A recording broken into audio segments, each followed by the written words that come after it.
साल था 2002। देश भर के सारे अखबारों के फ्रंट पेज पर छपा था business tycoon Dhirubhai Ambani dead at 69 years age. उनकी मौत पर फोर्ब्स ने उन्हें 138th रिचेस्ट आदमी का खिताब दिया पूरे दुनिया में। और अब उनका करोड़ों का शासन उनके दो बेटे मुकेश और अनिल के हाथों में सौंप दिया गया।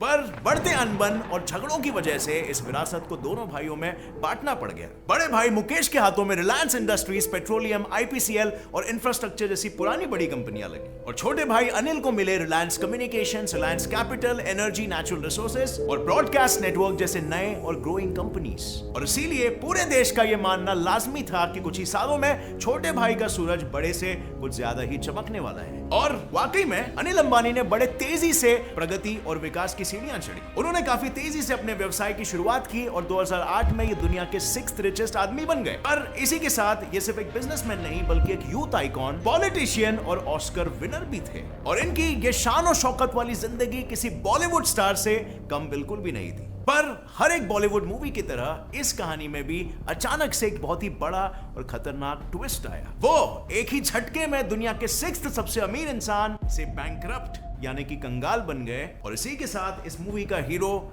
बन गया जीरो। जैसे हम सब जानते हैं उनकी बस एक ही पहचान रह चुकी है, मुकेश अंबानी का दिवालिया छोटा भाई।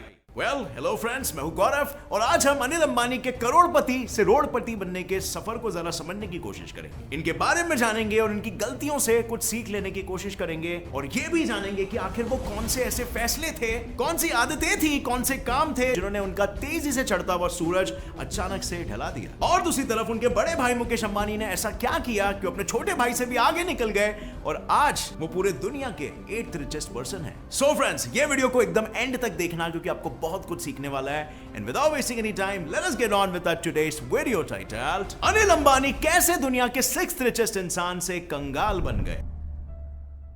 एक कम्युनिकेशंस कंपनी खोलना धीरूभाई अंबानी और मुकेश अंबानी दोनों का सपना था और धीरूभाई अंबानी जी के देहांत के बाद मुकेश अंबानी ने खुद अपने कंधों पर इस सपने के काम को आगे बढ़ाया और पिताजी का यह सपना साकार भी हुआ क्योंकि मुकेश अंबानी ये कंपनी को बड़ी ऊंचाइयों तक लेके गए। आरकॉम ने पूरे देश भर में सीडीएमए सर्विस प्रोवाइड की और देखते ही देखते हर दूसरे इंसान के पास रिलायंस के फोन और सिम कार्ड होने लगे। पर दोनों भाई के बीच बंटवारे के वक्त अनिल की आरकॉम की मांग की और अपने छोटे भाई की खुशी के लिए मुकेश ने उन्हें ये कंपनी सौंप दी और अब ये तेजी से ग्रो होने वाली कंपनी अनिल ने हासिल तो कर ली, लेकिन उन्होंने कभी भी उस पर उस तरीके से ध्यान नहीं दिया। वो हमेशा दूसरी चीजों के पीछे भागते रहे और उन्हें वो वेंचर्स में इन्वेस्ट करना पसंद था जो कम टाइम में अपने प्रॉफिट को डबल कमा सके। पर फ्रेंड्स, एक बात यहां पर आती है और इसे बहुत ही ध्यान से सुनना, समय एक ऐसी चीज है जिसे कोई भी चकमा नहीं दे सकता। समय असल में वो चीज होती है जो एक आम इंसान को आम इंसान से धीरूभाई अंबानी बना सकती है। बहुत सारे लोग इसके पीछे की गहराई नहीं समझते और आज हम वही गहराई को समझने की कोशिश करेंगे। बात तो ये है ना कि समय एक्चुअली में खुद ये नहीं करता, बल्कि उस समय में आप क्या करते हो वो आपका फ्यूचर डिसाइड करता है। समय की जो मैजिकल प्रॉपर्टी है ना, वो समझने की कोशिश करो। वो है समय कंपाउंडिंग में हेल्प करता है, समय कंपाउंड करता है चीजों को। और कंपाउंडिंग के बारे में हमने मनी और इन्वेस्टमेंट के सब्जेक्ट में बहुत पढ़ा है कि कैसे अगर आपके पास सिर्फ 1 रुपया भी है और अगर हर दिन वो कंपाउंड होते जा रहा है तो महीने के एंड तक आपके पास 107 करोड़ 37,41,824 रुपीस होंगे। Unbelievable, right? आई मीन, क्या आप कभी इमेजिन कर सकते थे कि सिर्फ 1 रुपया सिर्फ 31 डेज में इतना बड़ा अमाउंट बनेगा?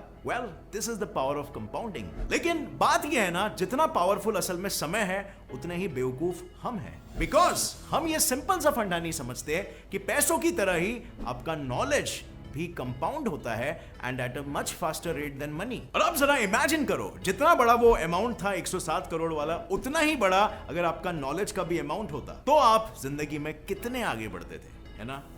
रियलिटी इज वो बिल्कुल हो सकता है, लेकिन हम हर दिन नॉलेज हासिल करने के लिए आखिर करते क्या है? हमें डेली बेसिस में से आखिर नॉलेज आ कहां से रहा है जो कंपाउंड हो सके? नाउ आई नो, आप कहोगे कि यार स्कूल्स में तो रटाते हैं, बस नॉलेज तो मिलता है नहीं। आउट ऑफ सिलेबस क्वेश्चन पूछेंगे तो टीचर बिठा देती है और सिलेबस रटने के लिए कहेगी, और अगर हम कोई अच्छी बुक्स पढ़ना स्टार्ट भी करते हैं तो वो बुक्स हमेशा इंग्लिश में होती है, जो लैंग्वेज हमें समझ में नहीं आती। एंड अब आप इस चीज का भी कोई एक्सक्यूज नहीं दे पाओगे, क्योंकि इस प्रॉब्लम को सॉल्व करने का ब्रिलियंट सोल्यूशन लेकर आया एक ब्रिलियंट ऐप कुकू एफएम। अब फ्रेंड्स, इससे पहले आप इसे जस्ट कोई अनदर स्पॉन्सर बोल के स्किप कर दो, याद रखो एक लाइफ चेंजिंग अपॉर्चुनिटी को आप स्किप कर दोगे, क्योंकि कुकू एफएम में वो सारी महाज्ञानी किताबें अवेलेबल है, वो भी ऑडियो फॉर्म में, जिसकी मदद से आप वो डेली अपना नॉलेज का डोज ले सकते हो, इवन मल्टीटास्क करते हुए। अगर मेरी तरह आपके पास भी टाइम की अक्सर कमी रहती है तो इसमें best self development, knowledge, motivational, financial knowledge, business, career, leadership और मैनेजमेंट की बुक्स है, जैसे for example power of habits, rich dad poor dad, Chanakya Niti, Swami Vivekananda की बुक्स, सुशांत सिंह राजपूत की book it's okay to cry,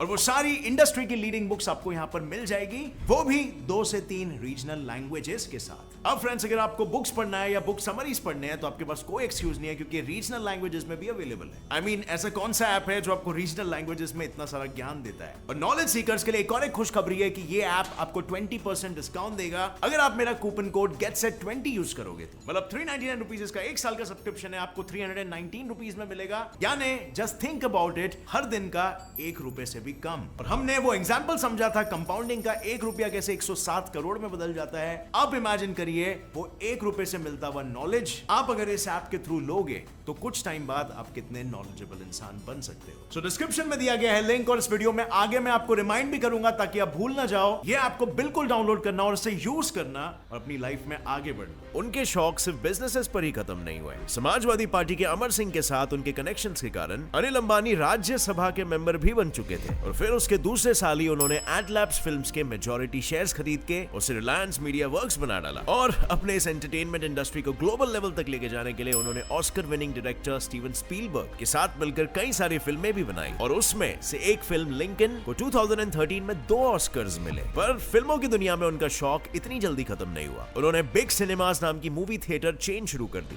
और बस 3 सालों में उसके 700 से ज्यादा स्क्रीन अक्रॉस इंडिया और इवन बाहर के देशों में भी मौजूद थे। पर अब इस बाहर से दिख रही सफलता के पीछे का मेन सवाल ये था कि ये सारे नए बिजनेसेस शुरू करने के लिए उनके पास पैसे कहां से आए और कहां से आ रहे थे, क्योंकि उनके मौजूदा जितने भी बिजनेसेस थे वो धीरे धीरे करके ठप होने की कगार पर थे। और इसका कारण था कि अनिल अंबानी अपने नए नए टेम्पररी शौक से हटकर अपने पुराने कंपनीज पर ध्यान नहीं दे पा रहे थे, और जब इन कंपनी से उनको प्रॉफिट नहीं आ रहा था तो उन्होंने कई जगहों से लोन्स लेकर अपने नए बिजनेसेस शुरू किए, और उसी तरह उन्होंने येस बैंक से भी 3000 करोड़ का लोन लिया, जो कि आगे चलकर येस बैंक के डूबने का सबसे बड़ा कारण बना। पर अब इन चीजों को थोड़ा सा साइड में रखकर ये जानते हैं कि बंटवारे के बाद बड़े भाई मुकेश ने अपनी रियासत के साथ क्या किया। मुकेश अंबानी जी हमेशा अपने भाई से एक कदम आगे रहे, क्योंकि उनके काम करने का तरीका अपने भाई से टोटली डिफरेंट था। वो उनके पास जो कंपनीज ऑलरेडी थे ना, उन पर वो फोकस करके उन्हें बढ़ाने की कोशिश कर रहे थे, और वो इन कोशिशों में कामयाब भी हो रहे थे। उन्होंने गल्फ ऑयल के साथ एक मार्केटिंग पैक्ट साइन कर लिया, जिसके मुताबिक गल्फ ऑयल इनसे ऑयल लेकर बेचेगा, और साथ ही इन्होंने $110 मिलियन का जॉइंट वेंचर दुबई के मैमूथ ग्रुप के साथ भी साइन कर लिया। और फिर 2006 में उन्होंने 25,000 करोड़ का रिलायंस फ्रेश ब्रांड शुरू कर दिया, जिसके बाद वो दुनिया के 5वें सबसे अमीर इंसान बन गए। उनके सारे इंडस्ट्रीज अभी काफी ग्रो हो चुके थे, और उन्होंने इन सारे कंपनीज को अपना कैश काउ बना दिया था, यानी ऐसे कंपनीज जिनके प्रॉफिट से वो दूसरे वेंचर स्टार्ट कर सकते थे बिना किसी से भी कर्ज लिए। पर खुद के कंपनीज में ध्यान ना देने की वजह से अनिल अंबानी के पास ऐसे कोई कैश काउज नहीं थे, और इसी वजह से उन्हें अपने सारे नए बिजनेसेस के लिए कई लोगों से, कई बैंकों से और दुनिया भर से कर्ज उठाना पड़ता था, और प्रॉफिट ना आने के कारण वो कर्ज के किस्तें भी नहीं चुका पाए। और फिर क्या, ऐसे में उनके पास बस सिर्फ एक ही ऑप्शन बचा, और वो था अपने कुछ सक्सेसफुल कंपनीज को बेच डालना और वहां से पैसे निकालकर अपने कर्ज चुकाना, जिसके चलते 2014 में उन्होंने बिग सिनेमास के पूरे 700 प्लस स्क्रीन